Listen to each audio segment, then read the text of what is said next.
l'air. Alors, Joe? Ce message est pour vous? Non. Pour vous.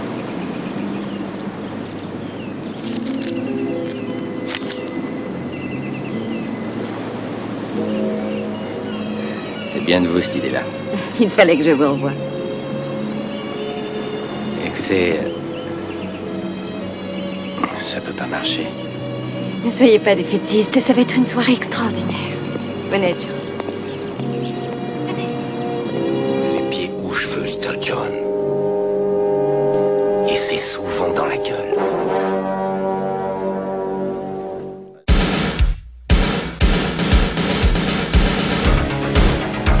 Je connais le kung-fu.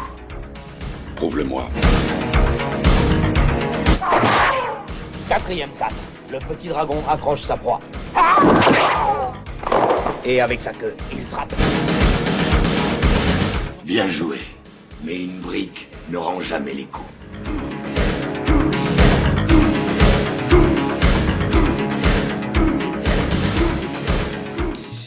Eh ben, bonjour à toutes et à tous et bienvenue dans le 55e épisode de Hacking dans ton podcast, le podcast qui met les pieds où il veut, et c'est souvent dans les oreilles, très très important.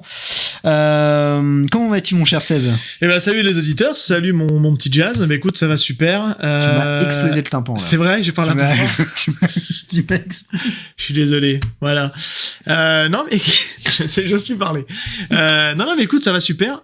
Est-ce que ce serait pas officiellement notre dernier épisode de l'année ? Oui, totalement. Bon, ça, c'est cool. Ouais, totalement. Et on est très content parce que ça tombe sur un nanar. Ouais, c'est discutable. C'est totalement discutable. C'est discutable. Oui, on va en discuter tout à l'heure. Mais c'est un gros film parce que on fête les 40 ans ouais. de ce film. Ton âge quoi. Et ouais. Et donc ouais, on fête donc les 40 ans de ce film et ça me fait hyper plaisir de parler de ce film parce que ça fait pas mal d'années quand même, enfin depuis le début du podcast, je me dis ouais, putain, il faut qu'on fasse ça. Ça peut être très cool. Et toi tu me disais ouais, je sais pas, mais bon. Et puis on va le faire. Là, on est en train de le faire et ça c'est hyper cool quoi. Ouais, sachant que on a toujours pas cité le nom du film mais les gens l'ont vu sur la jaquette. Oui, totalement. Ça a été super dur de trouver une scène quoi. Non mais c'est tout ce qui fait le charme de cette saga. OK. Allez, voilà. Vas-y, annonce. Eh ben on va parler. Alors non. Avant de commencer le podcast, un peu de promo. Un peu de promo. Bien sûr. Voilà, vous pouvez trouver au rayon charcuterie un peu de promo. Ce qu'on peut dire, c'est qu'on est partout sur toutes les applications de podcast, mais aussi sur YouTube. Il paraît, voilà. Vous pouvez nous laisser des commentaires, vous pouvez nous faire des retours sur les épisodes, vous mettez un pouce, même cocher la cloche, comme ça vous verrez toutes les activités de High Kick. La cloche à quoi, fromage ? La cloche à fromage, totalement. D'accord. Et puis voilà. Et puis, bien évidemment, avant de commencer cet épisode américain. Ninjaesque aussi. Warrioresque. Tout dépend. Ouh, alors attends. Oula. Oh, c'est le bordel. C'est le bordel. J'ai ouvert la boîte de Pandore. Donc, on a choisi un film d'arts martiaux. C'est compliqué. C'est dur. Dans lequel on va revenir sur une scène qui est pour nous emblématique. C'est dur. Et qui a le seul mérite qu'on s'intéresse au film. C'est dur. Bien évidemment, au préalable, on parlera du film. C'est compliqué. On va essayer de parler du film. L'art martial pratiqué par le comédien ou la comédienne. T'as capté ce qu'il faisait comme art martial, toi ? Du ninjutsu. Ah ouais. Oui. Si on veut. Voilà. Et l'art du ninja. Du ninja. C'est ce qu'il dit. Non, ninja. Ah oui, c'est ça, c'est comme ça. Non, alors attends, comment il fait fait un truc, quand il est dans la danse à Joule, là, il fait un truc comme ça. Là, c'est ça, ouais. Un truc.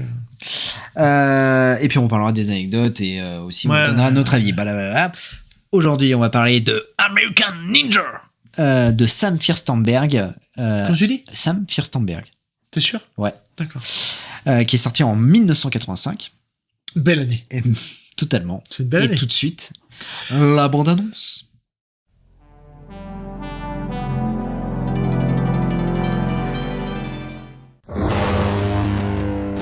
Depuis 2000 ans, l'art sacré des ninjas est farouchement protégé dans l'Est. Rappelle-toi du jour où je t'ai trouvé. Maintenant, il envahit l'Occident. Rappelle-toi de ce qui est profondément ancré dans ton esprit. Il est le seul soldat. Date de naissance inconnue. Le seul Américain. Qui est-il? Qui soit capable de vaincre l'armée secrète des ninjas de l'Étoile Noire.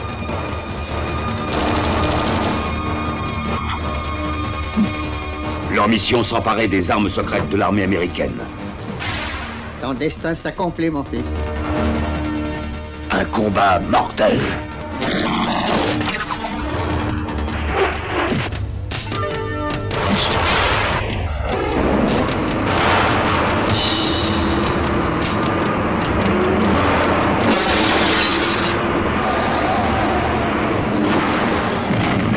Le code ninja. J'honorerai le code, mon père.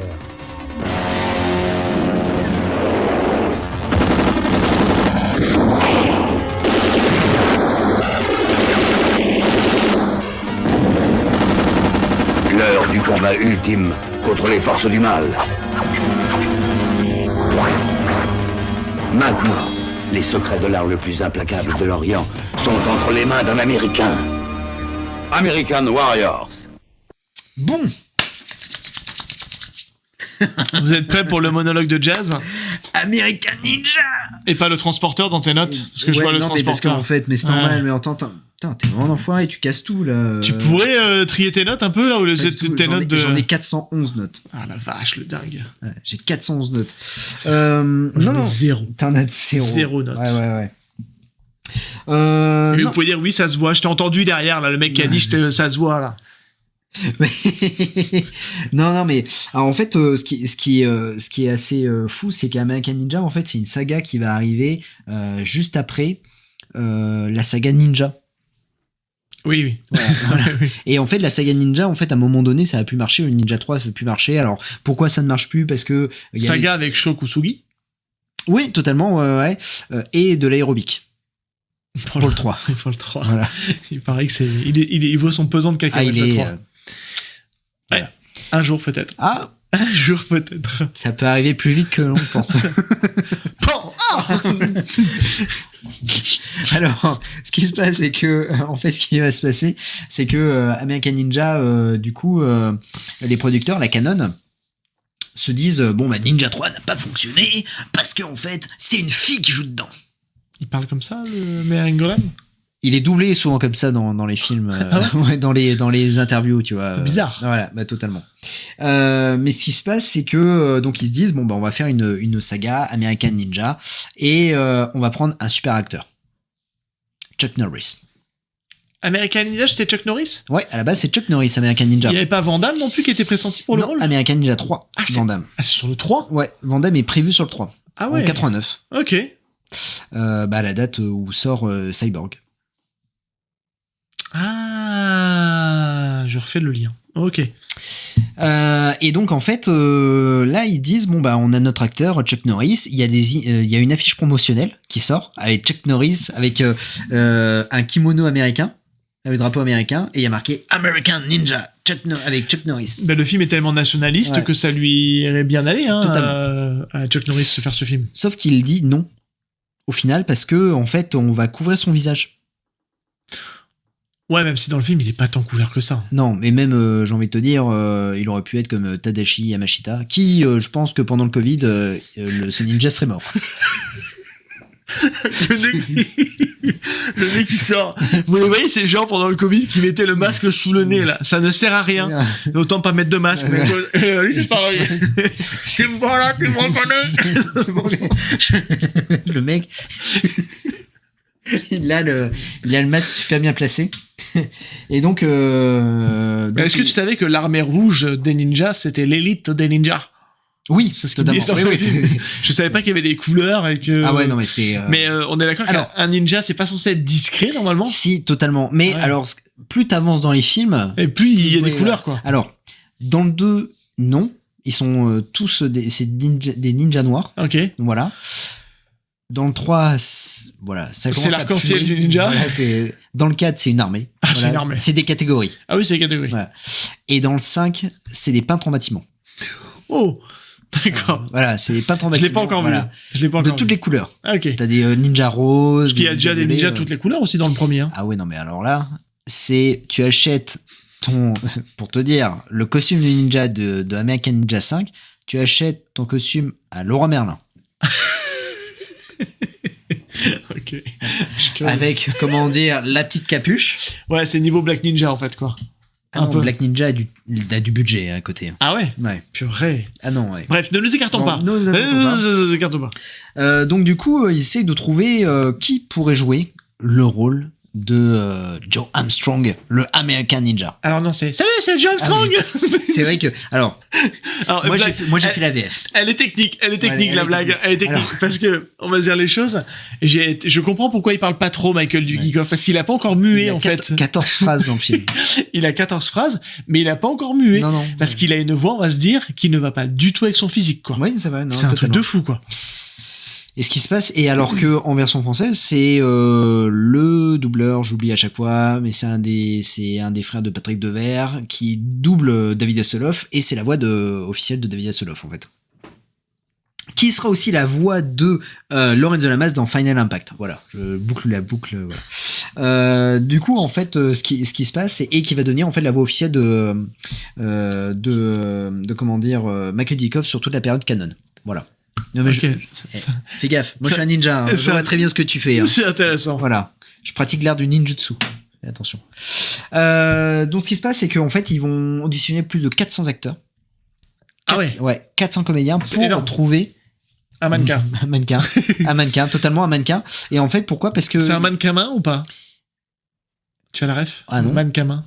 Ah oui, d'accord. J'ai la ref. Tu as la ref. Putain, c'est bon. C'est bon. J'ai la ref. On est jumeaux de main. Et donc, alors, ce qui se passe, c'est qu'en fait, ils vont prendre en fait Michael Dudikoff parce qu'il ressemble à James Dean. C'est vrai. Et lui dire, ah tiens, c'est notre. Mais il est beau gosse, faut le dire. Ah non, mais c'est un mannequin, James Dean. Il va faire. Alors, ce qui est plutôt fou, c'est que avant de faire American Ninja, il va jouer dans un Albert Pyun. Lequel ? Je l'ai pas là. J'ai oublié le titre. J'ai mangé le titre, mais il joue avec Stockwell. Dean Stockwell ? Non, pas Dean Stockwell. John Stockwell, qui joue Cougar dans Top Gun. Oh, non, toujours pas. Voilà, et qui est le réalisateur de Bleu d'Enfer ou de Bleu Crush. Bah attends, Bleu d'Enfer ou Blue Crush ? Bah Bleu Crush et Bleu d'Enfer, les deux. Bah c'est pas la même. Bah oui. C'est le même réalisateur ? C'est le même réalisateur. Ah, il fait les deux films ? Ouais. Ah ouais. Donc et qui fait Kickboxer Vengeance. C'est le réalisateur de Kickboxer Vengeance, qui est le reboot. Le premier. De 2016. C'est intéressant comme anecdote. Enfin, écoute, voilà, je balance. Voilà, des anecdotes. Tu délivres en fait. Voilà, c'est ça. C'est bien.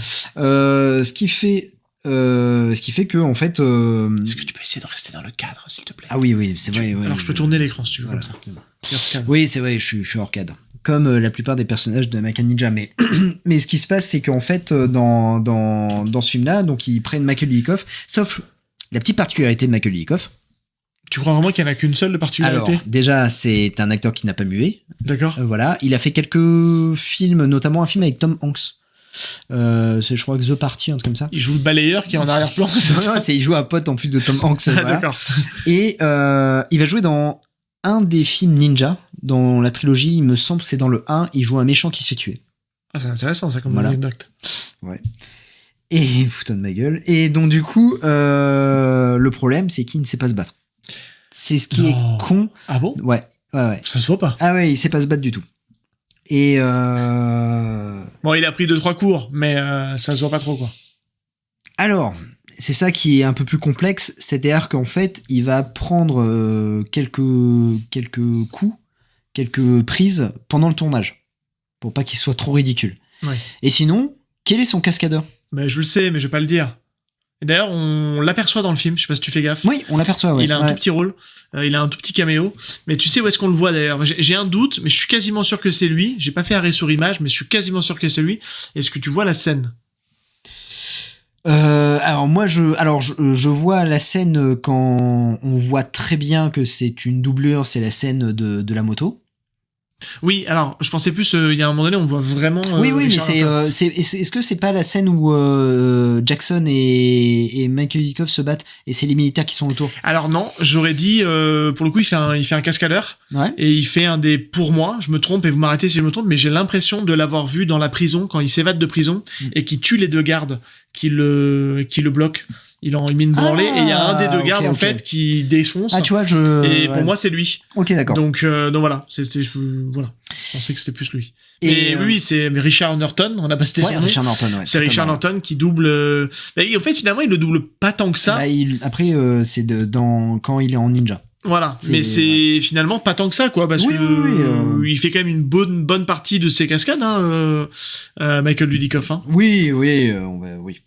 Oh bah tu vois quand même que c'est lui sur beaucoup. Oui, c'est lui sur beaucoup. Après c'est pas fou ce qu'il fait quoi. Non mais c'est pas fou. Il fait des armes lock. Je suis d'accord, voilà. mais il est quand même peu doublé. Non, il est peu doublé.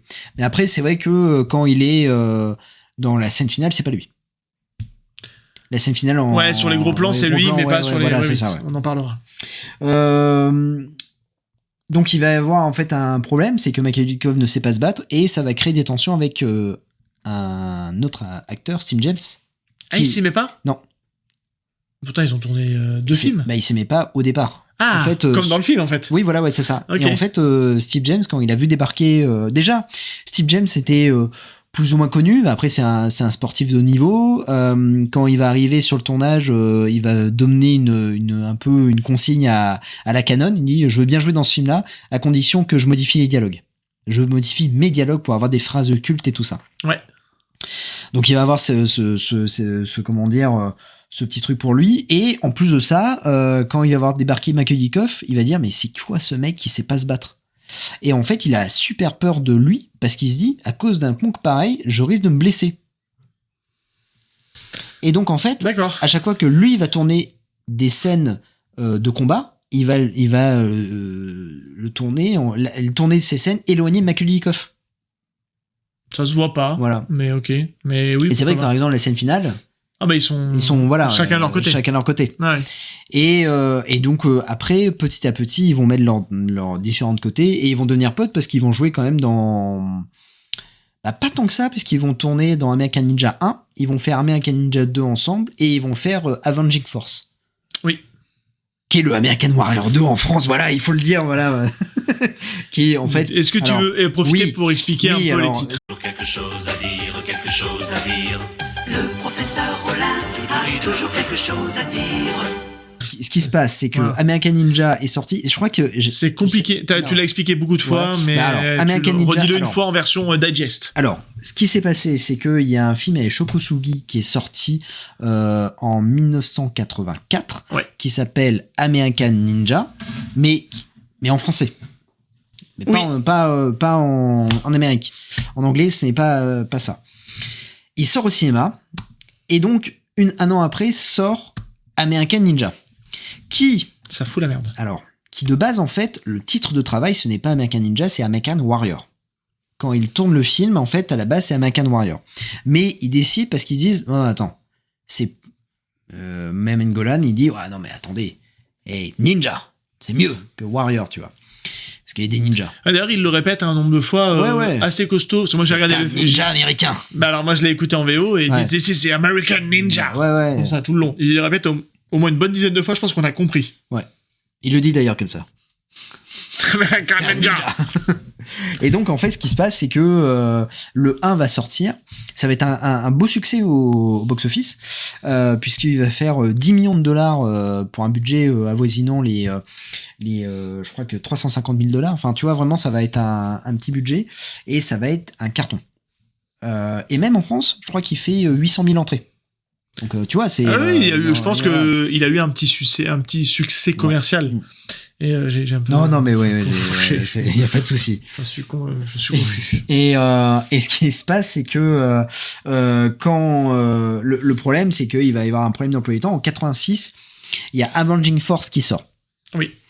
Avenging Force, qui est la suite d'Invasion USA. Oui. Avec Chuck Norris. D'ailleurs, Chuck Norris refusera de faire la suite d'Invasion USA, et c'est pour ça qu'ils prendront Michael Dudikoff. Et donc, en fait, ce qui se passe, c'est que en France, ils se sont dit, oh, c'est les mêmes acteurs, c'est le même réalisateur, c'est la Canon, on va appeler ça American Warrior 2. Parce que le 1, du coup, ils l'ont appelé American Warrior. Ils ont appelé American Warrior 2 La chasse comment, je crois, un truc comme ça. Sauf c'est con. Et bah, il y a American Ninja 2 qui sort en 87. C'est compliqué, là. Et là, ils se sont dit, oh, oups, putain, comment on va faire? Ouais. Et donc, ils se sont dit, allez, on est français, un bras raciste. Le ninja blanc. Le ninja blanc. Soyons fous. Et alors, l'affiche du film est quand même énorme parce il y a quand même, alors que je possède, il y a quand même le ninja blanc. Enfin, vraiment, le mec habillé en blanc, voilà. Ouais. Et donc, ce qui se passe, c'est que quand vous voyez la bande-annonce du ninja blanc, c'est le ninja blanc American Warrior 3. Wow. Sauf que, bah oui, il y a American Warrior 3 qui sort. Il y a American Ninja 3. Et alors là, comme le truc, c'est que le film sort directement en vidéo. Donc ils se sont pas fait chier. Ils l'ont appelé American Warrior 3. Oui. Voilà. Qui a été renommé après American Ninja 3 chez nous. Parce qu'aujourd'hui, sur Prime Video, c'est American Ninja 3. Et comme ça passait sur RTL 9, Blood Hunt, je crois, c'est ça le titre. Ouais, non c'est ça. Ouais. Mais ce n'est pas fini. Oh, putain. Le 4. Le 4 sort en 90. Oh, quelle escroquerie. Devine comment ils l'ont appelé. Avenging Force 3 ? Non, parce qu'il sort directement en vidéo en plus. Force de frappe. Force de frappe. Et oui, c'est vrai que je l'ai trouvé en sous-titre là en DVD. Je suis Force de frappe, voilà. Ouais. Et après, le 5 sort. J'ai l'anecdote, mais je te laisse la raconter. Il l'appelle. Alors, le 5 n'est pas un 5 à proprement parler. À la base, il l'appelle American Dragon avec Terry Bradley. Qui ne s'appelle plus Sean, il s'appelle Joe. Joe. Oh! Étonnant. Ah oui. Mais tu as Tadashi Yamashita qui joue le rôle de Tadashi Yamashita. Voilà, c'est ça. Vieux. Et, vieux. Voilà. Mais qui est gentil. Et qui est gentil cette fois-ci. Ouais, cette fois-ci, il est gentil. Et il parle pas. Non. Non, pas du tout. Et c'est pas un ninja. Et c'est pas un ninja. Voilà, c'est ça. Mais tu vois dans la scène d'introduction. Mais il n'y a pas de Morita. Il n'y a pas de Morita. Avec une belle moustache. Ah, mais... Non, il l'a pas. Ah, mais si. Ah, ouh. Toi, t'as pas vu la scène. Ah, parce qu'en fait, Ah oui, alors. Attends, moi, attendez. Ouais. Je mets un peu de contexte, que les gens vont pas comprendre. Pour préparer l'émission, j'ai revu quasiment l'intégralité des American Ninja. Il me manque le 5, que j'ai mis les 15 premières minutes, et il me manque le Ninja Blanc, que j'ai pas eu le temps de revoir avant de faire l'émission. Je vais régler ce problème-là dans la semaine. Mais dans le début d'American Jazz 5, il a pas la stache mou. Mais tu vas voir après. Ah, donc c'est une scène qui a été tournée après.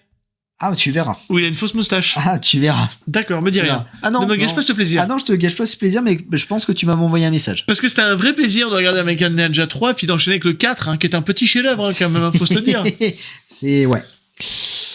C'est une cata. C'est une cata. Mais, et du coup, c'est American Dragon, sauf que la Canon est à bout de course, en 93. Même, je crois que les cousins se séparent, en 93, même avant. Et, mais il reste la Canon. Et là, ils se disent, bon, on va relancer un peu le truc et on va l'appeler American Ninja 5. Qui n'a rien à voir et ça va s'appeler American Ninja 5, la nouvelle mission. Ouais. Voilà. Bon. Après, je me ferai mon propre avis. Voilà, tu te feras ton propre avis par rapport au film. En tout cas, il y a moins de budget que dans les autres. Donc voilà. Et tout ça pour dire, voilà, que du coup, il y a un bordel de titres. Et donc, en France, ils l'ont appelé Force de Frappe 2. Quand il est sorti en VHS. Il s'appelait Force de Frappe 2. Alors, il est sorti sur un Delta Vidéo. Et c'était Force de Frappe 2 à l'époque. Ouais. Mais ça pourrait éviter en tant que Français, ceux qui l'ont connu comme ça, de semer la confusion dans les American Ninja. Voilà, même si c'est American Ninja 5, ça pouvait éviter en tout cas mais voilà, ne pas le considérer comme un dans la saga American Ninja parce qu'il n'y a pas de connexion, quoi. Ouais, c'est ça. En fait, autant les autres, ils essaient toujours un peu de connecter les films. Ouais, alors le 4, c'est... oui, bon, le 4, il y a une grosse ellipse. Le truc, Mon ami Joe. Joe. Mon ami Joe. Sean. Je suis enseignant.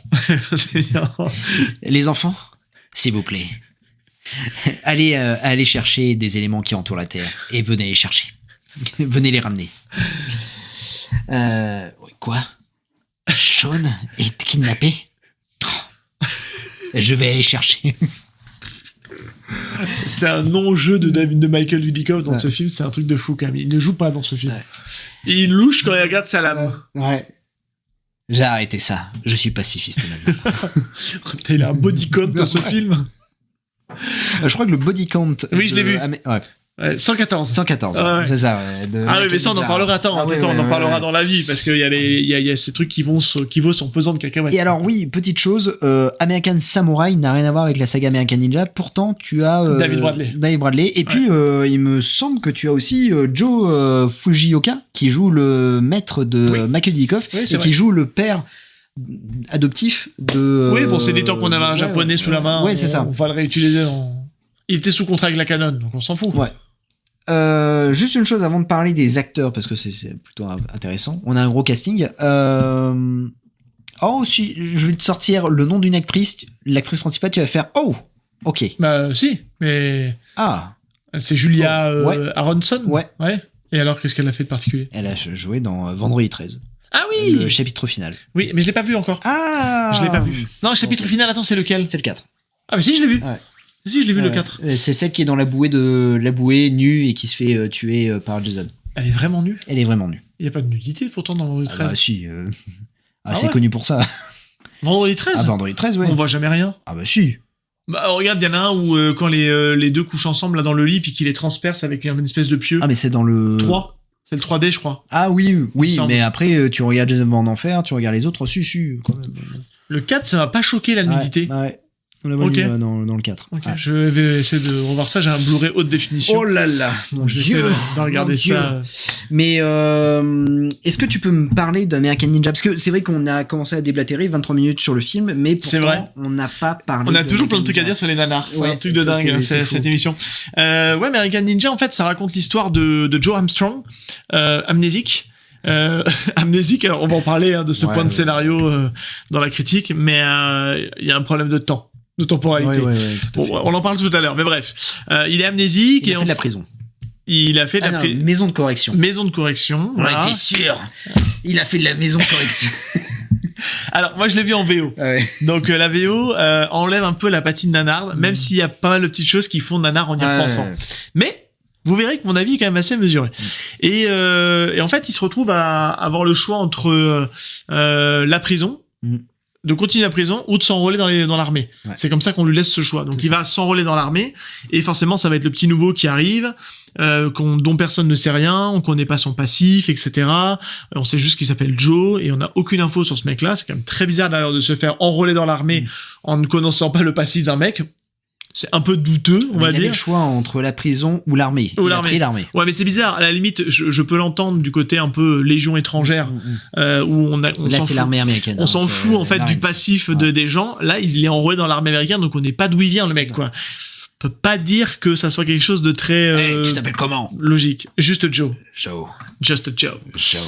Et donc, il va se retrouver malgré lui, en fait, parce qu'il est là au bon moment, comme toujours, dans une espèce de machination qui vise, en fait, à détourner le matériel militaire au profit d'une organisation terroriste. Organisation terroriste qui, justement, pour arriver et mettre fin à ces exactions, utilise quoi? Des ninjas. Et à la fois aussi, il se prépare aux Jeux Olympiques. Il se prépare aux Jeux Olympiques? Des ninjas. Je l'ai. Mais bon, bref, ça c'est ton interprétation à toi. Mais en tout cas, voilà, donc il faut bien raccorder à un moment donné les wagons, et ça s'appelle ninja. Où est-ce qu'on trouve les ninjas? En fait, les ninjas sont des mercenaires qui sont employés par le grand méchant de l'histoire, qui se fait passer pour un Français. J'ai l'impression, un Canadien. Ah, moi j'ai un Russe. En anglais, c'est bizarre parce qu'à un moment donné, alors il a un accent. Il fait russe, mais à un moment donné, dans la version, comment dire, américaine que j'ai regardé, il fait un magnifique, comme ça, avec un accent, j'ai pas ça, qui fait un peu très Frenchy, donc, bizarre. J'ai pas su savoir d'où il venait, mais en tout cas, c'est un Américain qui joue un accent russe ou français. Bah c'est Don Stewart, qui très français, qui pilote des avions, donc qui fait qui est avec des hôtesses de l'air. Oh, très bien. Stewart. Bref. Non, voilà. Et puis, du coup, il y a donc le personnage de Michael Dudikoff qui joue donc ce mystérieux personnage qui va se retrouver embarqué là-dedans, puisqu'en fait, au début du film, on va avoir une tentative d'enlèvement sur la fille du colonel ou du général, et ils vont être étonnés parce que ce mec-là a des réflexes hors du commun et a réussi à déjouer les plans d'enlèvement de la fille du général. Et ils vont revenir au camp, et c'est là qu'il va commencer à soulever des questions. Les gens vont se dire, mais attends, mais c'est pas normal, comment ça se fait que t'as été provoqué, ces gens-là, t'as mis en danger toutes les troupes, parce que il a sauvé tout le monde. Il a pas sauvé tout le monde. Non, mais ce que je veux dire, c'est que il a réussi à sauver la fille du général, mais il se fait engueuler. C'est ça qui est assez bizarre. Et mais pour autant, bon, toute l'unité est morte. Elle se fait tuer parce qu'ils ont pas su se défendre, mais lui, il est pour rien en fait. Elle serait morte quoi qu'il arrive. Donc voilà, et en fait, tout ça va être une machination. Il va faire la rencontre de Steve James, qui va devenir son poteau pour la vie, avant de se mettre un coup sur la gueule, et après ils seront poteau pour la vie. Oui, totalement, avec une scène vraiment incroyable d'ailleurs. Voilà. Qu'on a peut-être choisi. Je casse tout. Tu veux ton avis? Non, t'as encore des trucs à dire là? Non, mais j'ai pas. Non, mais alors j'ai juste un truc à dire sur John Fujioka qui joue le même rôle depuis des années. En fait, il joue aussi dans Salut l'ami, adieu le trésor avec Terence Hill et Bud Spencer. Et en fait, et du coup, en fait, il joue toujours. Tu sais, c'est Onoda, le soldat japonais qui a cru en fait que la guerre continuait. Et mais Onoda, c'est qui?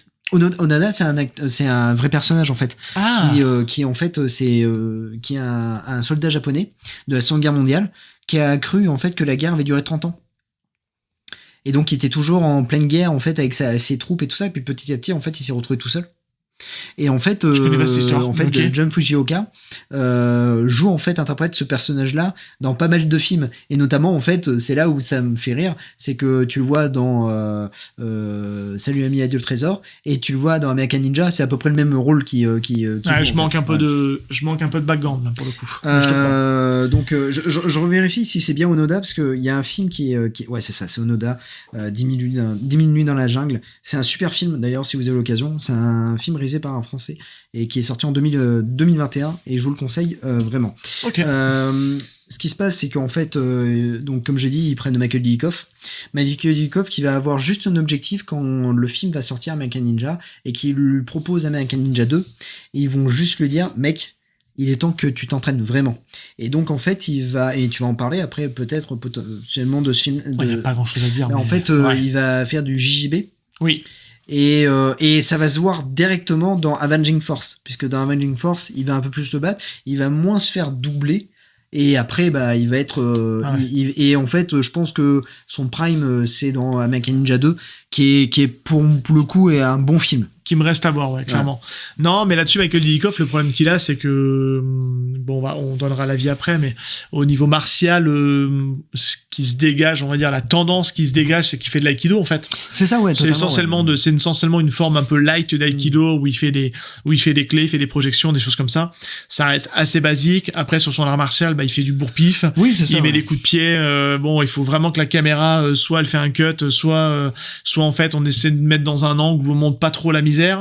Même quand en fait j'avais beaucoup d'attentes sur l'art martial, en me disant quand il sera en japonais, en ninja, sachant que c'est Richard Norton qui le double, je me dis c'est cool, on va avoir des bons coups de pied. Même là ça va pas, quoi. En fait, le truc après, c'est réalisé par Sam Fistenberg, qui n'est pas non plus un réalisateur qui adore de films d'arts martiaux. Non, mais oui, et pourtant il va en faire plein.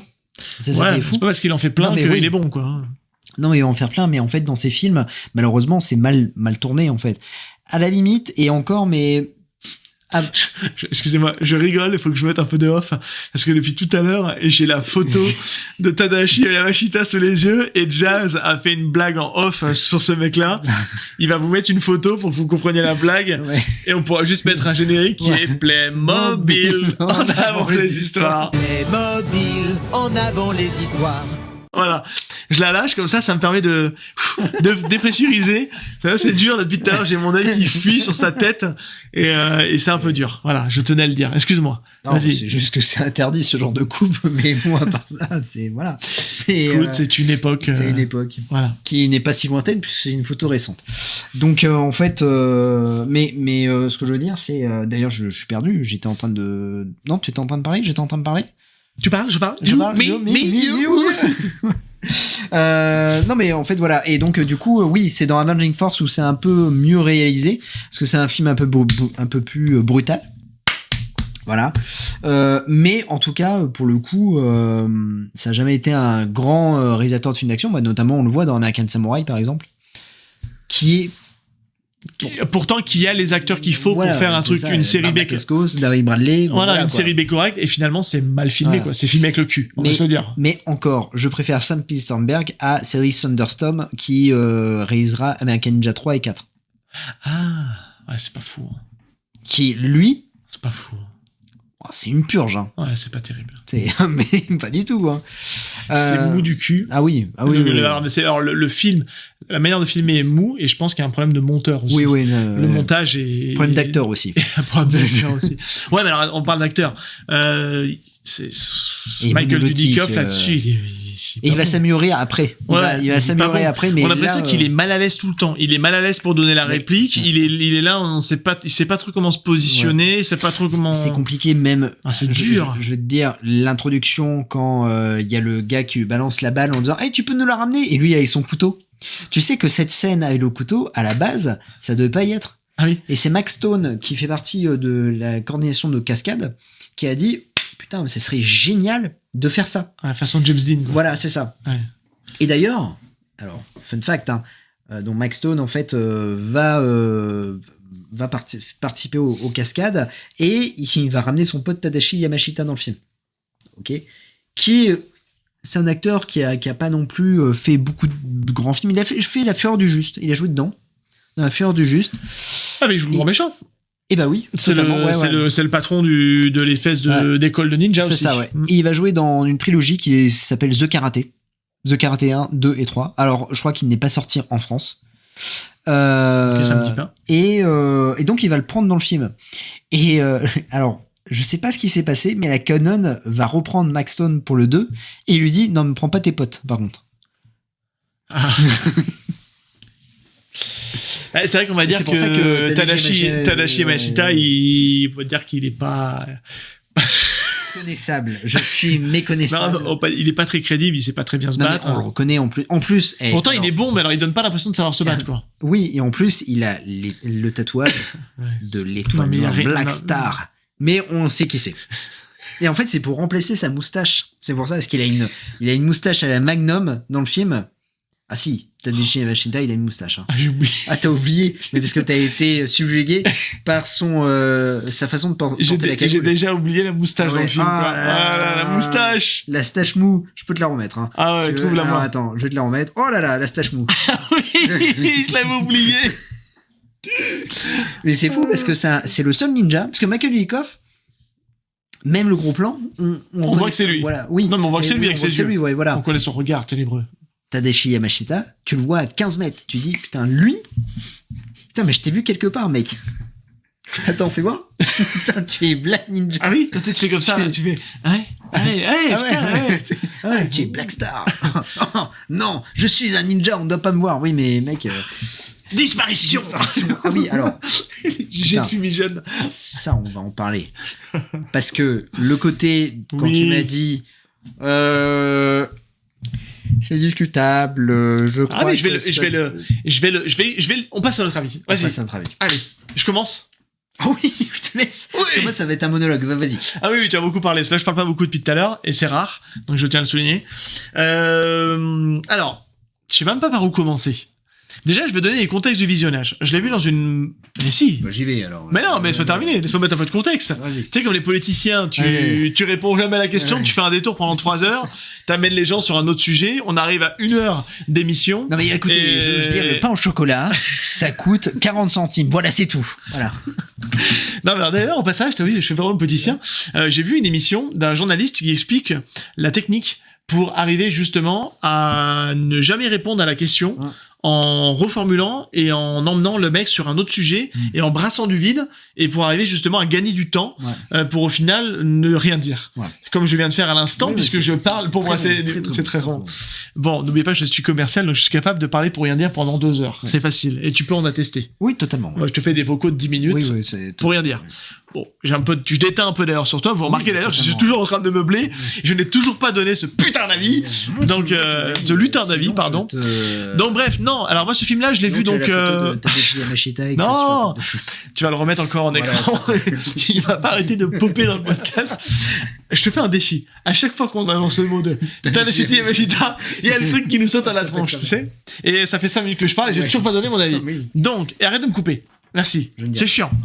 Donc, j'ai regardé le film, j'ai trouvé une édition néerlandaise où j'ai un bon master et une bonne copie. Je l'ai regardé en VO, sous-titré anglais. Et donc voilà.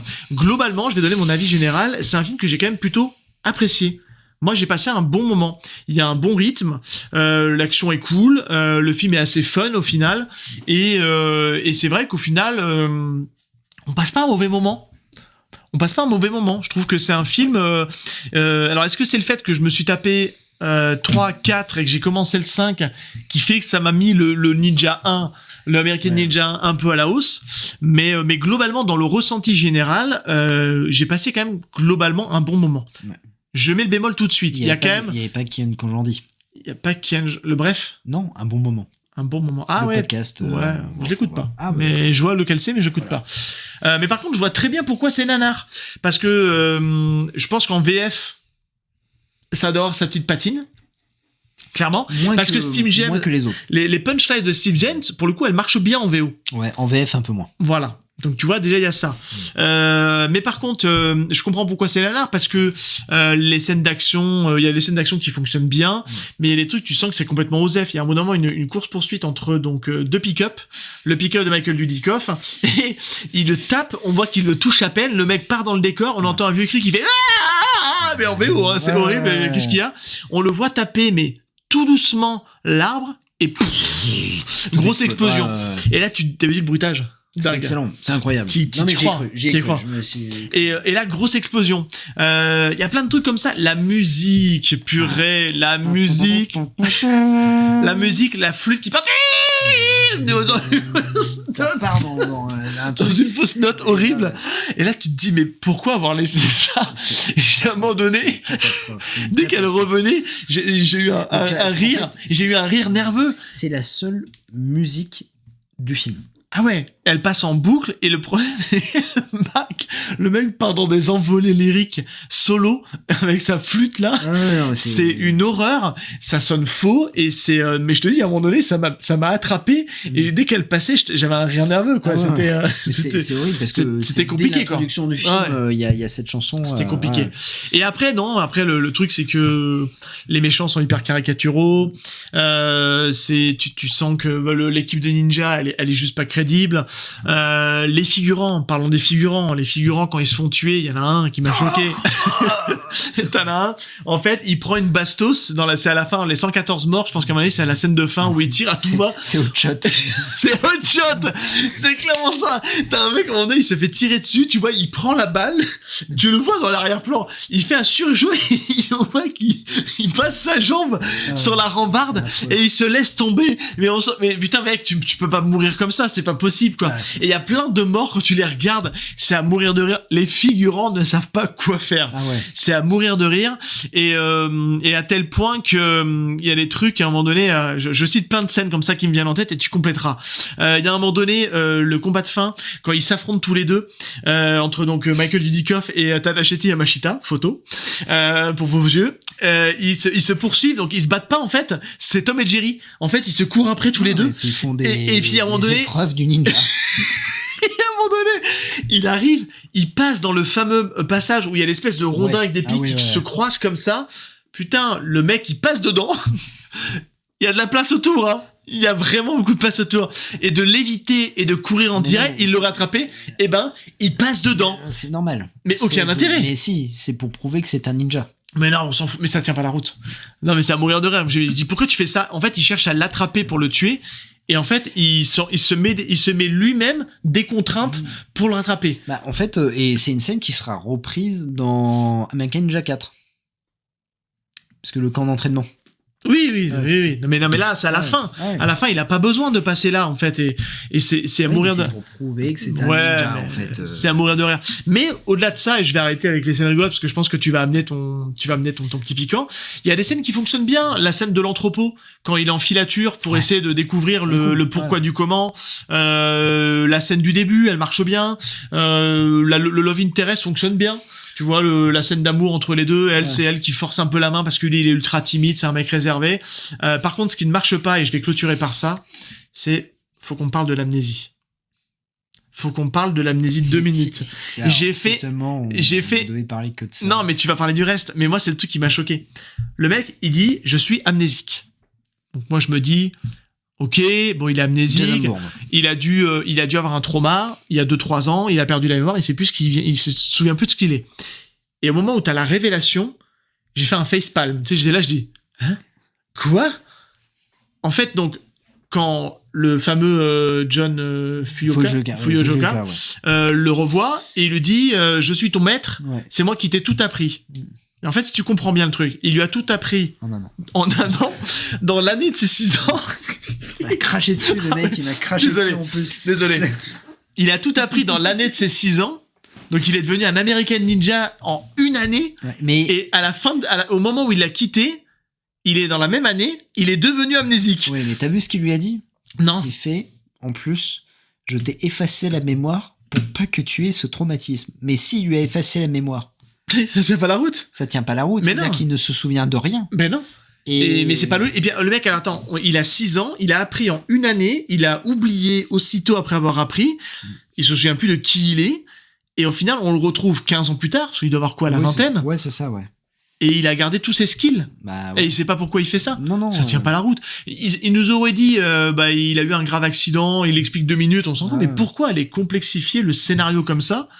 Dans l'écriture, c'est nul. Bah oui, ça tient pas la route. Surtout que, en fait, au lieu de... Tu le mets juste à la limite sur une mission ou sur un truc, je sais pas, il y a eu une explosion, il essaie de cogner la tête, on s'en branle, tu vois. Non, mais c'est pas ça, c'est que il aurait pu très bien dire, tu as arrêté un coup, mais comment je fais ça, tu vois. Oui. Mais non, directement, lui. Après, la palette de jeu, voilà, il sait pas jouer ça. Mais là, ça m'a fait facepalm, quoi. J'étais là, je dis, mais quoi? Attends, mais pourquoi? Vas-y, je sens que t'as envie de parler. Vas-y. Je suis d'accord avec toi. Mais je suis assez mesuré parce qu'au final, il est nanar, mais c'est pas le pire nanar que j'ai vu parce que j'ai pas non plus explosé de rire à chaque scène. Et je me suis en VO, encore une fois, je précise en VO. J'ai eu des moments où j'ai passé un bon moment. J'ai trouvé que le film était assez cool. Il y a quelques faux raccords, on va se dire. J'ai dit quelques faux raccords, il y en a plein. Je pense à la scène de l'hélicoptère. La scène de l'hélicoptère. Donc il s'accroche à la scène d'hélicoptère. Le méchant, le grand méchant, donc russe, français, on sait pas trop quoi, descend pour essayer de le faire tomber. Il fait le tour. Tu sais, il fait le tour de l'hélicoptère qui est en vol stationnaire au-dessus. Il a toujours pas décollé. Enfin, si, il a décollé, mais il est pas très haut parce que on sait jamais s'il faut sauter. C'est important. Il fait le tour. Il remonte il réouvre la porte où a été enlevée sa copine. Et en fait, il se retrouve face au méchant qui a repris sa position. Et il est attaché. Et là, tu te dis, quoi?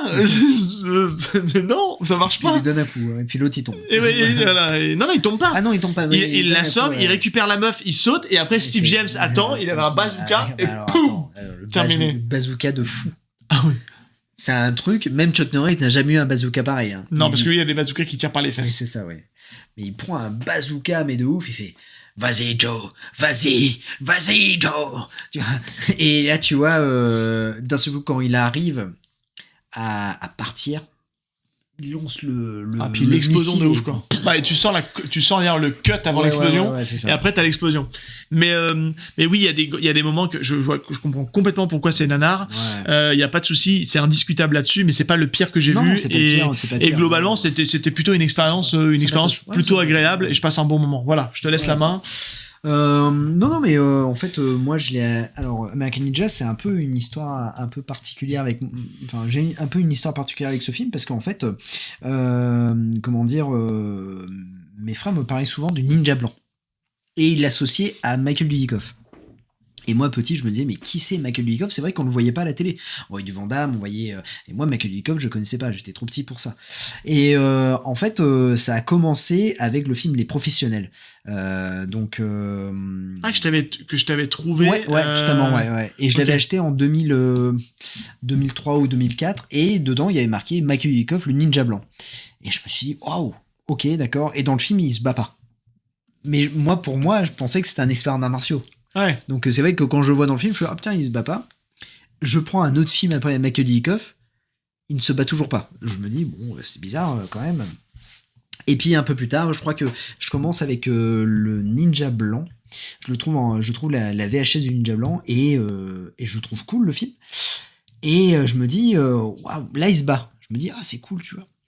Et un jour, je vais à Leclerc, au centre culturel de Leclerc, et il y a les American Ninja qui sont à 2 balles à l'époque. Okay. Et donc, je prends le 1, je prends le 4 et le 5, parce que c'était les seuls qui étaient dispo, je les prends et puis je regarde. Et c'est vrai que le 1, je me dis, c'est fou, parce qu'en fait, il ne va pas de ouf dans le film. C'est pas fou, puis c'est assez... Et puis le jeu, c'est mou, en fait. C'est mou, c'est un peu ralenti, c'est pas... Parce que il y a des scènes, notamment j'en parlais, où en fait la scène du couteau ne devait pas apparaître parce qu'en fait Max Stone dit en fait c'est en voyant Michael Dudikoff, parce qu'à la base Michael Dudikoff devait juste attendre à côté du camion. T'as la scène avec la balle, ça passe mieux avec un mec qui joue avec son couteau plutôt qu'un mec qui attend comme ça, tu vois. Et en fait, il me fait même penser sur cette scène-là, il y a un peu de James Dean, mais il y a aussi un peu de Steve McQueen, un peu dans l'attitude, tu vois, un peu, tu sens que c'est pour faire un peu genre. Ensuite, il y a un vrai problème avec Michael Dudikoff, c'est qu'il ne regarde jamais dans les yeux. Même quand tu lui parles, il en a rien à foutre. Steve Jens lui parle à un moment donné, il lui regarde d'à côté. Alors je me demande, tu vois, tu te dis. Mais on sent qu'il est hyper mal à l'aise. Il est hyper mal à l'aise. Ouais. Sauf qu'il est mal à l'aise, pas tout le temps. Ah, je sais ce que tu veux dire. Moi, je l'ai pas trouvé très à l'aise pour le coup pour cette scène-là. Alors la scène du baiser. Ah non, pas du tout. Ah, je croyais que tu parlais de la scène du bisou. En fait, quand il récupère la fille, et donc elles sont dans les marécages et tout ça, et à un moment donné, elle fait bon alors, soldat, qu'est-ce qu'on fait maintenant? Il en regarde comme ça. Et vous allez vous mettre à poil. Ah, mais il la joue pas du tout comme ça en anglais. Ah ouais. C'est pas du tout comme ça en VO. Oui, en VO, ça doit être. Vous allez vous mettre à poil? Non, mais il lui parle quasiment pas. Ah oui, non, parce que et là il fait une pause et tu vois la voix, il fait vous allez vous mettre à poil. Et là elle fait ouais, ok. Voilà, et puis elle se met nue, tout ça. Et, mais elle se met pas du tout nue en plus. Non, mais tu la vois pas, mais elle se met nue derrière les. Mais tu vois, moi je les passe. Alors tu vois, là tu le joues avec l'intonation. Ouais. Moi en VO, ça faisait pas gros pervers, quoi. Tu vois, ça faisait. Il dit, comme elle est toute mouillée, il faut qu'elle se change, quoi. Mais je l'ai pas pris comme un truc. Mais en fait, c'est ça. Ça fait un peu, tu vois, gros séducteur des années 80, tu vois. Ouais, mais alors pas du tout. Je l'ai pas ressenti comme ça du tout dans le film. Et un truc qui est assez fou, c'est que en fait, dans la scène d'introduction, quand il y a les ninjas qui attaque, 40 fois Michael Dudikoff pouvait mourir. Hein. John Armstrong pouvait mourir 40 fois. C'est-à-dire qu'en fait, il a aucune garde. Il se jette à tout moment alors qu'il n'y a pas à se jeter. On va dire que les ninjas qui lui répondent aussi. Mais en fait, ça c'est la base d'American Ninja. Les ninjas sont pas ouf. Ouais. En fait, c'est ça qui est dingue. C'est les comment dire, les patrouilleurs des Power Rangers, quoi. Ouais. C'est pas ouf. Et c'est vrai que c'est un gars qui va être un peu mystérieux, Michael Dudikoff, et qui va jouer, même quand on l'accuse, il répond pas. Ouais, ça arrange bien le scénario. Ouais, c'est ça, ouais. Parce que comme il joue pas très bien, au moins ça permet qu'il ait pas grand chose à jouer. En fait, j'ai l'impression qu'il sait même pas quand est-ce qu'il faut jouer ou pas. Ouais. Tu vois, à un moment donné dans la scène, alors la scène finale, quand t'as le père de la fille, le commandant de la ouais, le général, c'est la fille du général. Ouais. C'est la fille du général, exact. Qui dit en fait, il est allé en prison et tout ça. Elle lui dit c'est vrai, Joe. Et là, t'as une petite hésitation où t'as Michael Dudikoff qui fait non, j'ai pas envie de répondre. En fait. Voilà, c'est ça. Mais là, au niveau du scénario, là tu parles du général. Ouais. C'est fou comme ce film. C'est twist en twist en twist en twist, quoi. Sergent Sanchez qui est en fait au départ qui est un sacré connard, mais qui devient un connard plus. Bah ouais, parce qu'en fait il est infiltré, mais sauf qu'il y a pas que lui qui est infiltré. C'est ça, Au final, on apprend qu'il y a d'autres strates dans le machin et c'est interminable en fait, quoi. Tu te dis mais qui n'est pas corrompu dans cette histoire, quoi. Ouais. J'ai envie de te dire Tadashi Yamashita, qui est pas lui, il est méchant de début jusqu'à la fin, tu vois. Oui, lui il est un comment dire. Je suis un méchant. Tu te rends compte qu'en citant le nom de Tadashi Yamashita, il y a la photo qui est- il y a la photo qui pop, hein. Tu vas te casser le derrière à monter, hein, je te le dis. Hein. Mais Tadashi Yamashita. Ouais. Allez, je suis pas vache. Non. Tadashi Je sais. Yamashita. mais du coup, voilà. Et ce qui fait que, en fait, à un moment donné, tu vois que on a un autre personnage qui arrive, c'est Curtis Jackson. Et Curtis Jackson, en fait, tu vois qu'il est.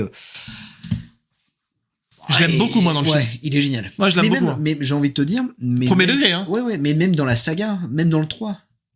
Ah, dans le 3, il a pas grand chose à jouer. Il est avec ses. C'est dans le 3 où il a ses sabres. Ouais. Ouais. Non, il a pas grand chose à jouer dans le 3. Il est assez peu présent. Il est là, mais il a pas grand chose. Ah, c'est alors que dans le premier, moi je trouve que il est intéressant le personnage de Curtis Jackson, donc Steve James. Bon, il faut toujours qu'il trouve un prétexte de se mettre torse nu Ouais. pour montrer qu'il est musclé. Il arrache son t-shirt.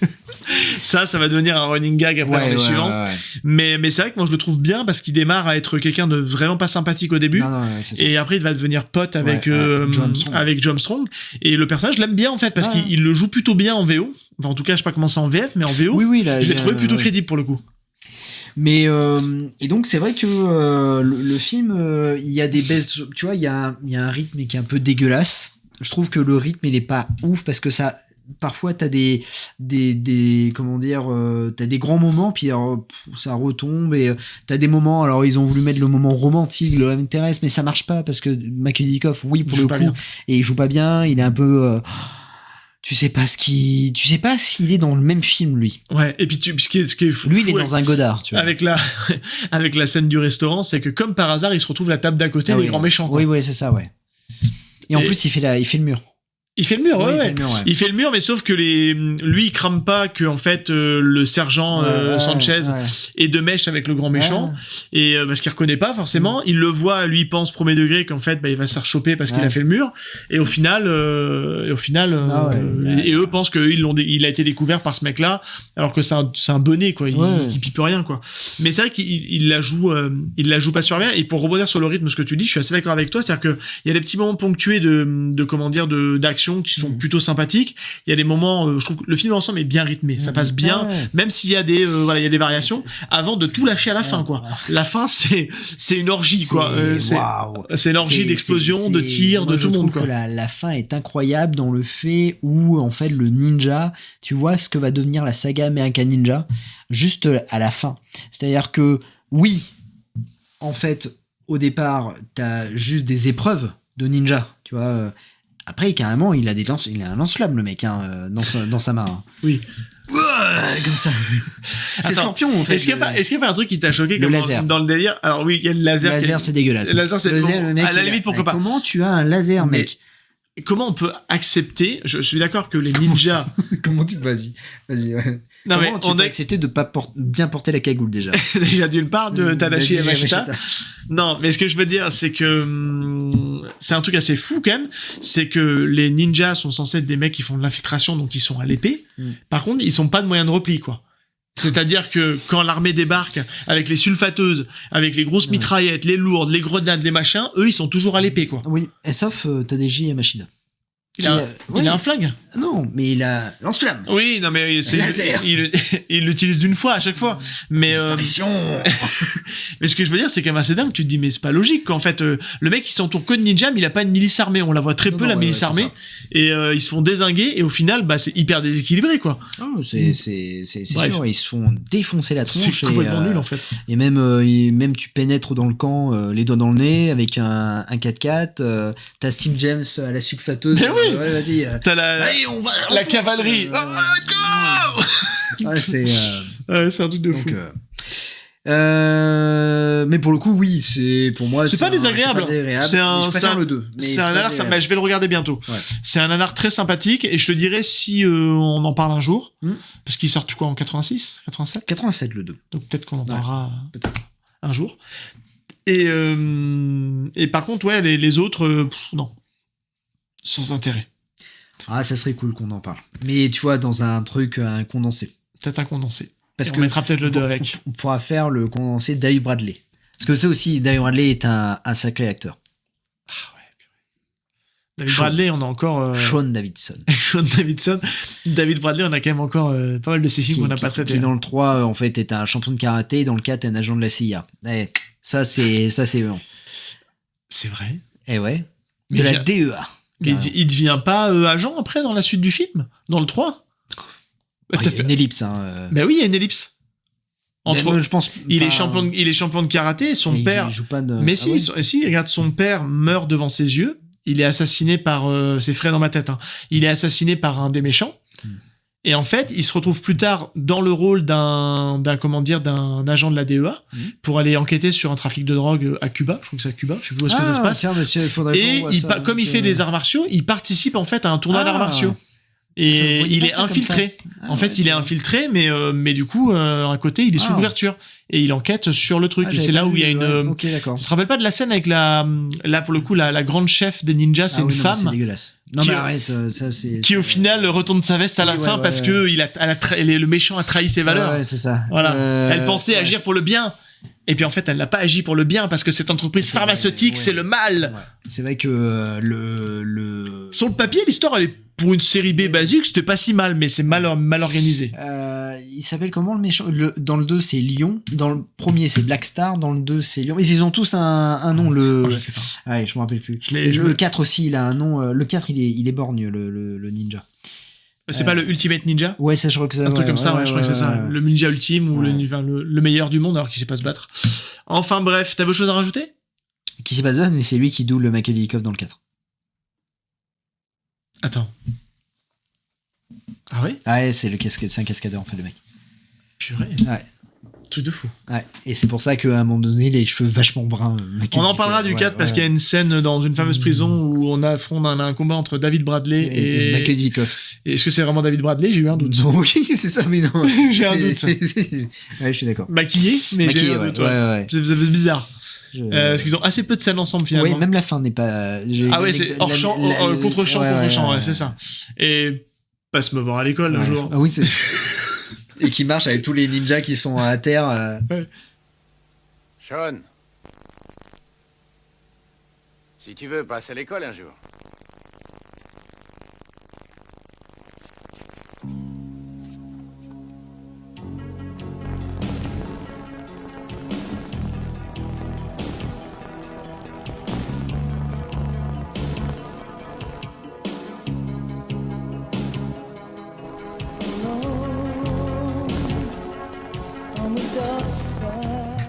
Mais il a une voix connue. La VF de... Mais c'est David Hasselhoff. Ah, pas dans le 4, je suis pas sûr. C'est David Hasselhoff. Ah ouais, t'es sûr? Oui, il fait toute la période canon. Ok. Ah ouais, il fait la voix de... Mais il prend une intonation un peu différente. Ah bah, il est plus, tu vois, bah déjà quand tu l'appelles Sean, tu vois, vraiment, voilà. Ouais. On passe à... Ouais. Ça, moi, que t'avais un truc à rajouter, non, mais... Non, on passe à la scène que l'on a choisie. Eh bien, celle-là.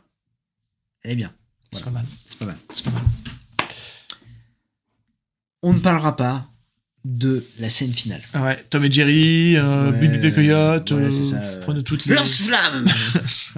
Non, elle est nulle. Elle est pas à la hauteur, on s'attend vraiment à ce que... Combat de ouf, et en fait... Finalement, il met son costume, mais il retire vite son masque. Donc au final, c'est comme s'il avait une combi, et il fait pas très ninja, en fait, dans le film.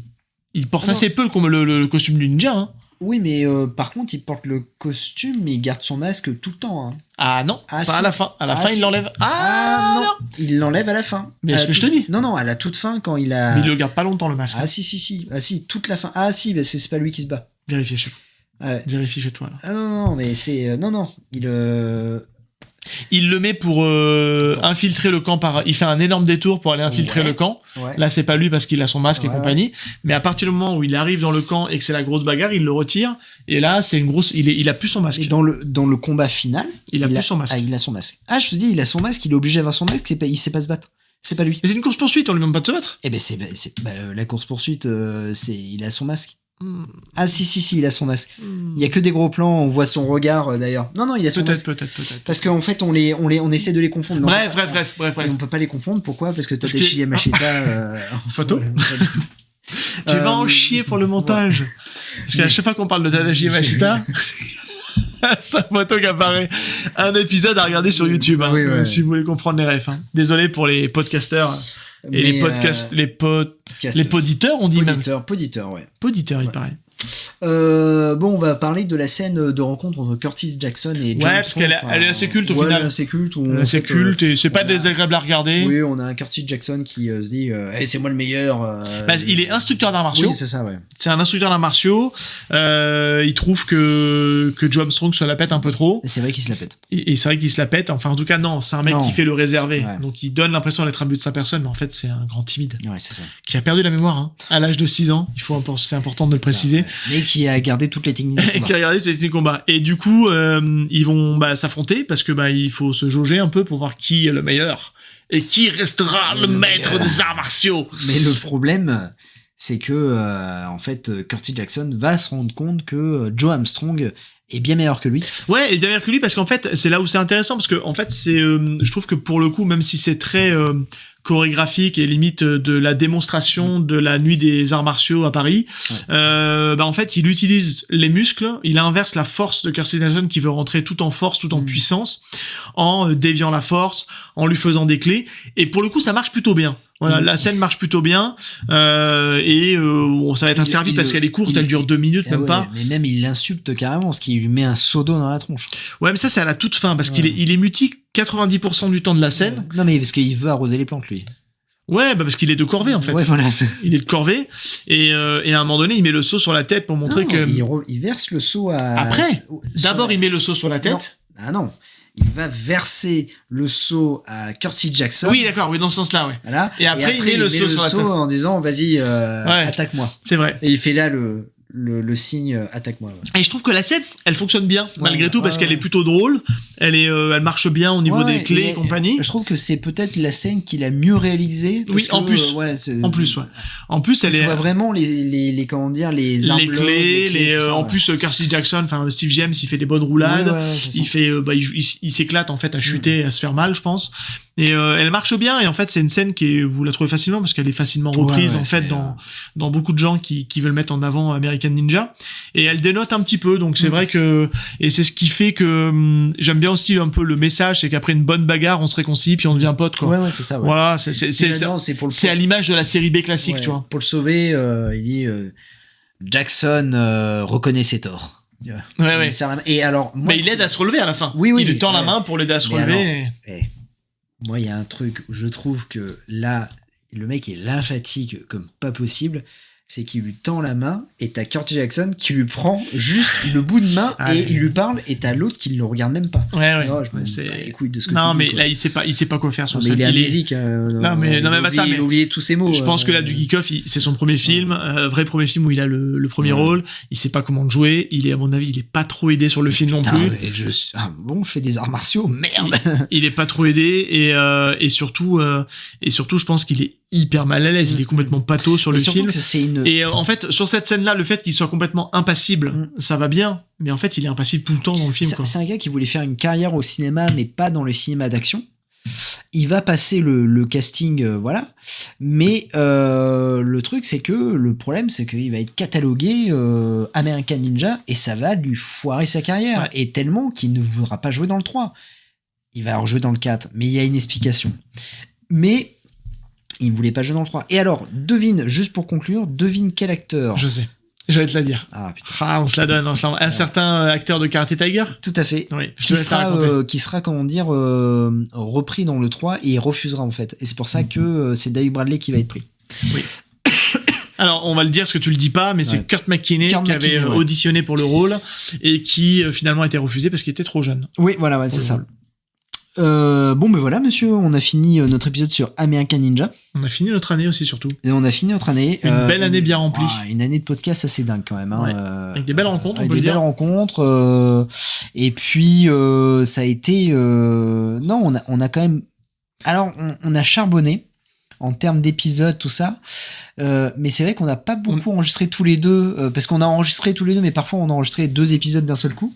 Oui. Et mais on a pas mal beaucoup charbonné en termes de comment dire, sur Instagram, même tu vois, en termes de réel, en termes de même le contenu YouTube, on l'a un peu plus développé en 2025 qu'en 2024. Ouais, mais ce que je veux dire, toi, c'est qu'on a charbonné, on a proposé du contenu, mais ça c'est pour rassurer les auditeurs. Moi, tu vas me le dire si je me trompe, hein, mais j'ai pas la sensation qu'on est allé jusqu'à l'overdose, jusqu'à s'en écœurer, tu vois. Non, c'est de toujours un plaisir. Parce que c'est, on arrive à trouver, je pense, le bon dosage au niveau des enregistrements, au niveau de ce que Aiki dans notre podcast, dans mon podcast. Oh là là, trop bien. Ah, c'est beau. Aiki qui arrive à rentrer dans nos vies et pas forcément trop parasite, puisqu'à un moment donné, même si on échange très souvent par WhatsApp tous les deux, quand on est en week-end, on est en week-end, quoi. Ouais, on se donne des infos parce que des fois c'est pour se donner des infos sur des films et se donner des nouvelles. Mais on arrive quand même on coupe en fait très souvent. On se détache assez souvent. Après il y a les réseaux sociaux qui sont là. En vacances et tout ça, pareil, on se détache de Aiki qu'on voit. C'est pour ça qu'on fonctionne avec un principe de vocaux. Ça paraît tout bête, hein. C'est qu'en fait, on peut les écouter quand on veut et on répond quand on veut. Et si on est dispo pour répondre, c'est qu'on a envie de répondre et qu'on est dispo. Si on n'a pas envie parce qu'on est occupé, on le fait pas. Ça, mais c'est vrai que c'est une belle année de rencontre avec des chouettes gens. On a eu des super invités. Cette année, j'ai l'impression qu'on a monté le level au niveau des invités. Un truc assez fou. Ouais, c'était cool. Franchement, les invités qu'on a pu avoir, en fait, on allait de surprise en surprise en disant on tente. On tente. Et puis voilà, let's go, quoi. Ouais. Là, pour rien vous dire, on va pas vous annoncer parce que pour l'instant, y a rien de validé quoi que ce soit, mais on a laissé pas mal d'invités sur des guests qu'on trouve nous très cool. Ouais. On a un rêve secret tous les deux, c'est d'arriver à faire un peu d'étrangers. Oui. Quand je dis d'étrangers, internationaux, pardon, plutôt. On aimerait vraiment arriver à avoir des acteurs américains, des trucs comme ça. Donc, on a quelques touches. Mais il faut qu'on arrive à se mettre en place. Ouais, c'est ça. On peut pas le dire pour l'instant parce que c'est, il y a un acteur, on va pas dire sa nationalité, mais il y a un acteur, ça fait un petit moment qu'on essaie de l'avoir, on parle avec lui. Depuis le début du podcast. Il nous dit oui, et puis en fait, on n'arrive pas à se caler. Ouais. Donc quand ça arrivera, on vous le dira. Mais c'est vrai qu'on aimerait bien le faire. Et puis voilà. Puis après, la barrière qu'on a, essentiellement sur l'international, c'est la langue, l'anglais. Oui. On n'est pas très bon en anglais. Moi, je le comprends bien, toi aussi, mais c'est le parler, on a peur d'être un peu ridicule, donc est-ce qu'on fera pas à la manière d'un jumpscare qui en fait on n'entend pas les questions posées, mais elles sont écrites, peut-être, mais ça va perdre un peu en humanité, je trouve. Parce que tu vois, l'interview de jumpscare, elle est cool, mais ce qui aurait été vachement cool, c'est de surtout voir l'équipe qui fait. Parce que moi, ce qui me fait plaisir, quand t'es en vidéo, même quand t'es en audio, c'est d'entendre le... Mais si, dans Jumpscare, en fait, t'as les questions qui sont en français, et après, t'as quelqu'un qui double... En podcast Non, même en vidéo. Enfin, moi, en vidéo, t'as juste les sous-titres, hein. Ah non, mais dans certains épisodes, notamment l'épisode de Robert Englund, on embrasse d'ailleurs l'équipe de Jumpscare, j'ai pas encore écouté votre épisode sur Scream, mais ça serait tardé.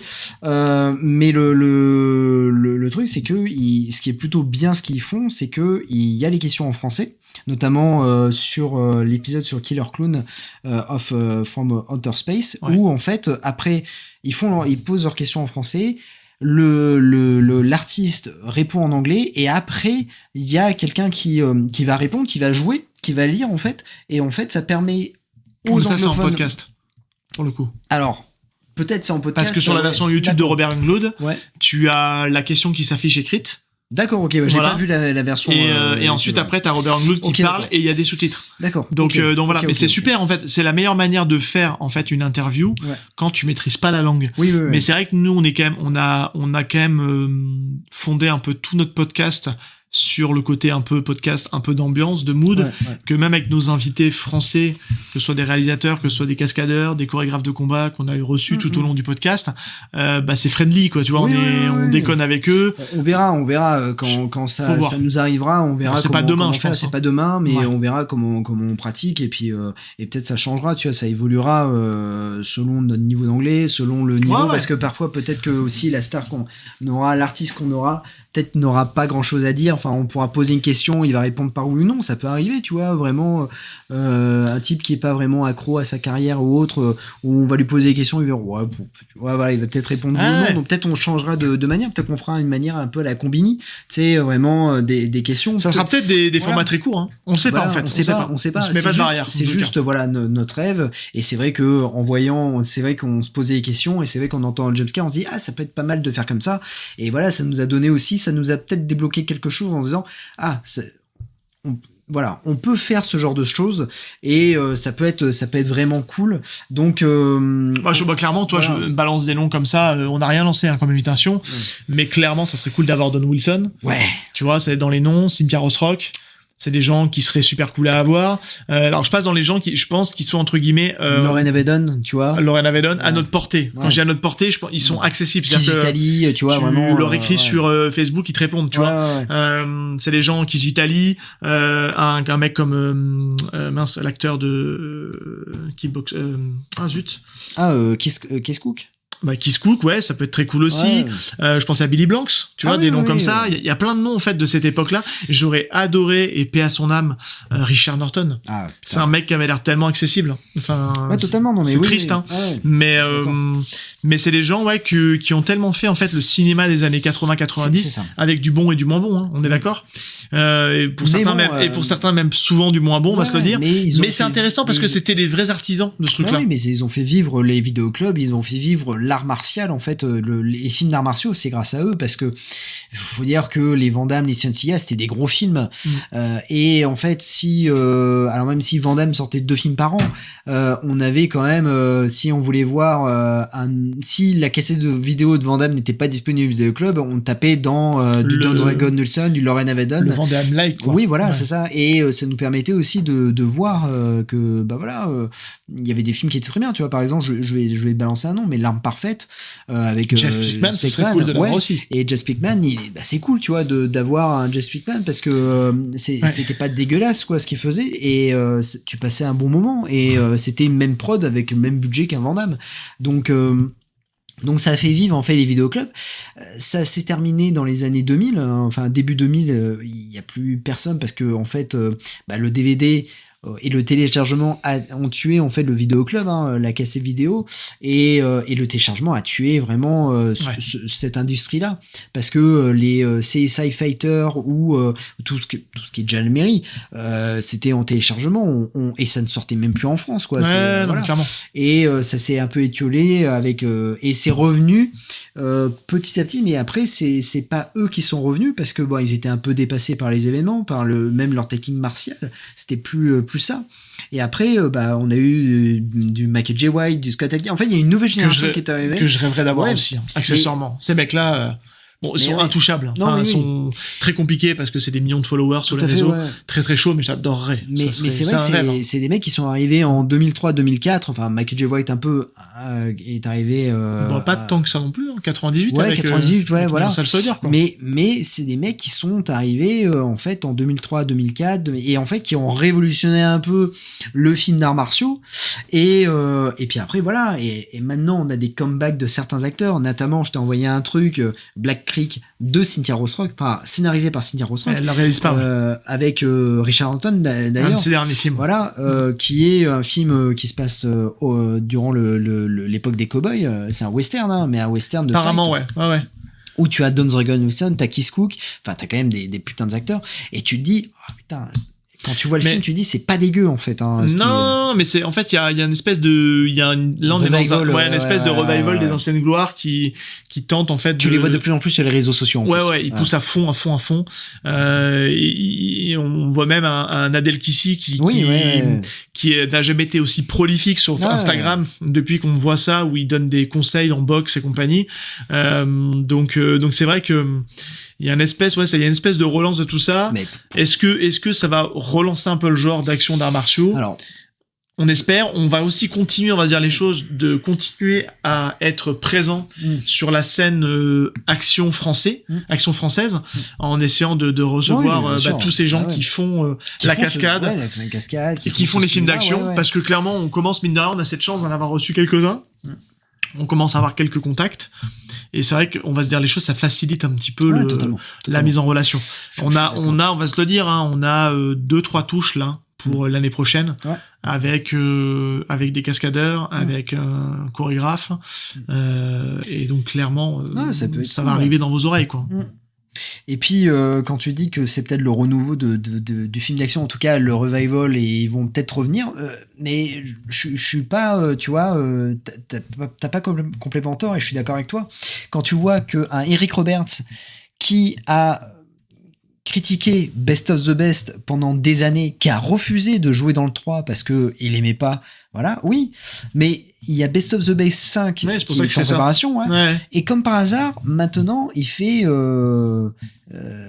l'apologie de Best of the Best en disant qu'il a kiffé, il fait toutes les conventions avec Philippe Rey et Simon, voilà, il est à fond dedans, et notamment la dernière fois il a carrément dit j'adore les fans de Best of the Best et tout ça, alors que c'était un film, il fallait pas lui en parler à un moment donné, quoi. Et d'ailleurs il y a pas longtemps il était content parce qu'on lui a montré le Blu-ray de Best of the Best. Ok. Et donc il dit super, Best of the Best, tout ça. Et bon, tu te dis il y a potentiellement une chance qu'il fasse une apparition dans le 5. Je pense qu'il a critiqué le film à une période où il pensait avoir une carrière au cinéma. Où il était dans la drogue aussi, et qu'après on lui a pas reparlé de ça parce que il a été désagréable par rapport à ça. Je pense que ça fait quand même quelques années où il est quand même content qu'on lui parle de Best of the Best, parce qu'aujourd'hui, vu la gueule de ces 20 dernières années en production et dans les films dans lesquels il tourne, et je crois qu'il franchit les 1000 films en 2026. Ouais, il joue dans tout et n'importe quoi. Ouais. Il a 90 films de prévus en 2026, hein. Faut l'avouer. 90 films. 90 films. Notamment aussi la suite du film d'Abel Ferrara, Driller Killer. Il va jouer dans Driller Killer 2. Voilà. Mais en tout cas ça fait plaisir de voir que il y a un revival, et puis ça fait plaisir aussi de voir que par exemple Scott Adkins continue avec The Last Shot, quoi, le nouveau film. Ils abandonnent pas, les mecs. Ils sont non, ils abandonnent pas, parce qu'il y a quand même un marché pour le DTV. Malheureusement, on est un peu, on va se le dire, hein, on n'est pas garni, quoi. Parce que il y a des super films qui sortent. Il y a le dernier, il y a le Prisoner of War, il y a le dernier Michael J. White là qui tourne avec sa femme, qui a l'air vraiment super. Il y a le Bren Foster, bon, qu'on a finalement eu sur les plateformes. Il y a son nouveau qui va sortir, où il tourne avec la nana qui joue dans Malcolm. Il y a le Cynthia Ross Rock. Il y a pas mal de trucs qui arrivent et qu'on n'a pas. Rien, quoi. Et c'est vrai que même The Last Comité, qui était pas un grand film, mais qui était pas désagréable, c'est compliqué pour l'avoir. Tu l'as en VO, mais même dans les plateformes aujourd'hui, personne n'en veut, quoi. Et c'est chiant parce que... 4. Hein? The Circuit 4. Ouais, non, mais à partir du 3, on n'a plus rien, nous. Mais ce que je veux dire, c'est qu'il y a un moment donné, ça serait cool que on puisse avoir ces trucs-là, même si ça va pas tuer des foules, mais... tu m'excuseras, avec le nombre de merdes qu'achète Amazon Prime, ils sont pas une merde près d'acheter ces trucs-là. Et c'est vrai que ça a du mal à traverser l'Atlantique, et je pense qu'il y a une raison toute simple à ça, c'est que est-ce que ces films-là arrivent à trouver des studios... Non, écoute-moi. Des studios de doublage qui sont prêts à faire le doublage de ces films-là. Mais en fait, on s'en fout. Mais sauf que regarde, tous les films qu'on a eu jusqu'à présent, même le Bren Foster, on l'a eu direct en VF, parce qu'il y a un studio belge qui a dû se mettre dessus, ou suisse, j'en sais rien, mais à mon avis c'était pas un studio français, qui s'est mis à faire le doublage de ce film-là. Après maintenant c'est beaucoup, notamment les Asylum, c'est au Maroc maintenant qu'ils le font. Voilà. Donc est-ce qu'aujourd'hui dans les films qu'on a cités, que ce soit Michael J. White, tout ça, est-ce qu'on a des comédiens de doublage français, dont francophones en tout cas, qui se mettent dessus? Et je suis même pas sûr. Et le problème, c'est qu'aujourd'hui, Amazon Prime prend pas le risque d'acheter un film en VOST et de le mettre sur le terrain français. C'est dommage, alors que c'est pas compliqué, parce que honnêtement, quand tu regardes les plateformes, ces films-là sont dispos que ce soit sur Netflix ou Amazon Prime ou d'autres plateformes. Et pour une histoire de régionalité, on les a pas. Donc il faut jouer avec les VPN. Moi perso, j'ai pas de VPN. Non, non plus. Et ça me fait chier de payer un VPN. Et c'est dommage, parce que, alors certes, c'est pas des grands films, mais c'est des petits films divertissants qui sont pas désagréables, et que nous, en tout cas, pour notre culture martiale, on aimerait voir et on aimerait profiter. Après, c'est comme ça, mais faut espérer que ça bouge un peu d'ici 2026 et qu'on puisse, parce que même les one shot et one more shot, ça a été un peu laborieux pour les avoir sur les plateformes. Il y a eu des retitrages un peu malheureux, ce qui fait que c'était compliqué de savoir lequel était le premier. C'est The Debt Collector, ça a été compliqué. C'est sorti sur Netflix, mais dans le plus grand anonymat. Alors que c'est un super film. Alors que c'est un super film. Et non, et c'est compliqué et je trouve que c'est moche. C'est moche, mais bon. En fait, si tu veux, aujourd'hui, on est d'accord que le support physique, bon, il y a un petit revival aussi du support physique. Oui, parce que les gens se rendent compte que voilà, c'est bien d'avoir les trucs en support. Il y a de plus en plus de gens qui achètent de l'import, donc ça c'est très bien aussi, puisque malheureusement, même si on a un énorme boulot des éditeurs français, on peut pas tout avoir malheureusement en France. Et en fait, on a perdu en fait le côté vidéo club. Et c'est vrai qu'aujourd'hui, les plateformes, même s'il y a beaucoup de choses, il y a à boire et à manger sur les plateformes. Et un peu le nouveau vidéoclub, où tu passes ton temps à chercher un film qui peut t'intéresser. Et là, on est prêt à tout prendre, en fait. Parce que, à l'époque, on allait découvrir ces films de la PM, ces films qui, voilà, les Bloodfist 7, parce qu'on savait pas quoi regarder, puis on a pris ça, parce que tiens, bon, c'est un Don Wilson. Bon, voilà. En fait, au final, on n'a pas d'attente particulière sur ces films-là, mais au moins qu'on puisse les avoir quand on suit les carrières d'acteurs, ne serait-ce qu'un Scott Adkins ou un Michael J. White, je ne comprends pas qu'on les ait pas plus facilement sur les plateformes. Ouais, c'est ça. Alors qu'à un moment donné, on les avait. On a eu une tête trachée de Michael J. White. Parce que je me rappelle, j'en ai vu un paquet, quoi, de Michael J. White, mais même des trucs où je me disais, c'est quand même bien fauché, mais on les avait. Et le truc, c'est que maintenant, on les a plus. Voilà, je sais pas, peut-être une problème de droit, peut-être une difficulté à... Est-ce que c'est aussi peut-être les plateformes, il y a plein de nouvelles plateformes qui émergent aux États-Unis, je pense à Tubi, il y a plein de trucs qui sortent. Est-ce que des fois c'est des exclusivités pour les plateformes et que ça met un peu de temps avant d'arriver sur les autres plateformes et qu'il y a une histoire de droit, etc. Bref, c'est compliqué. To be or not to be. To be or not to be.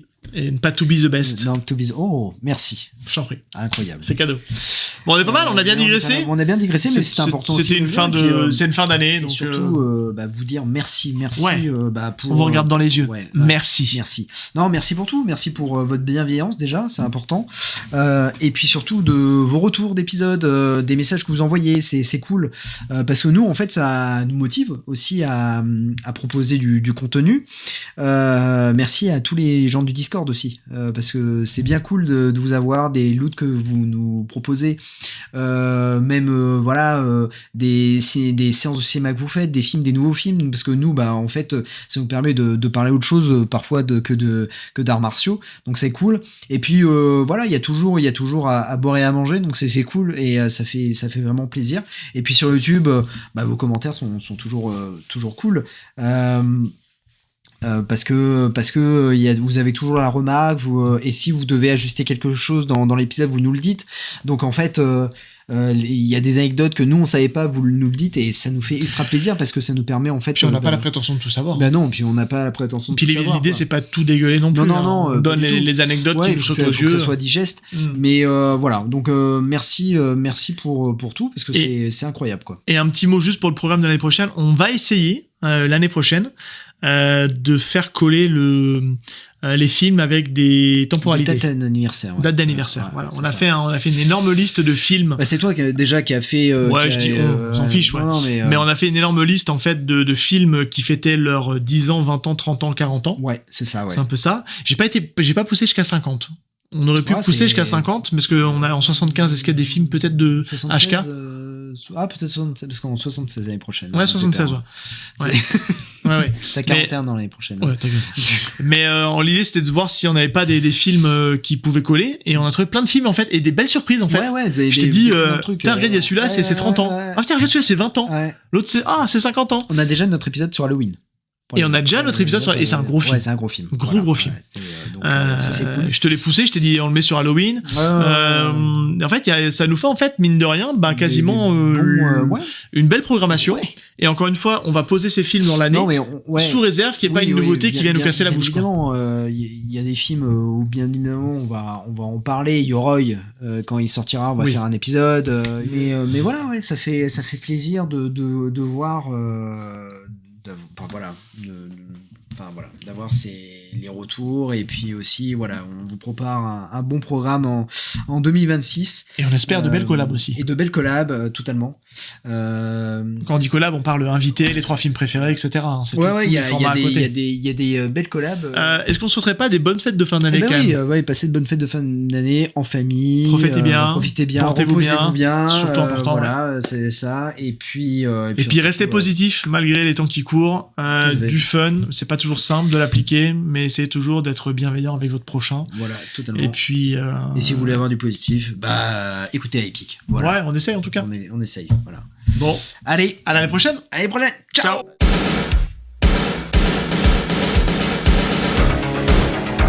Je connais le kung-fu. Prouve-le-moi. 4e 4. Le petit dragon accroche sa proie. Et avec sa queue, il frappe. Bien joué. Mais une brique ne rend jamais les coups.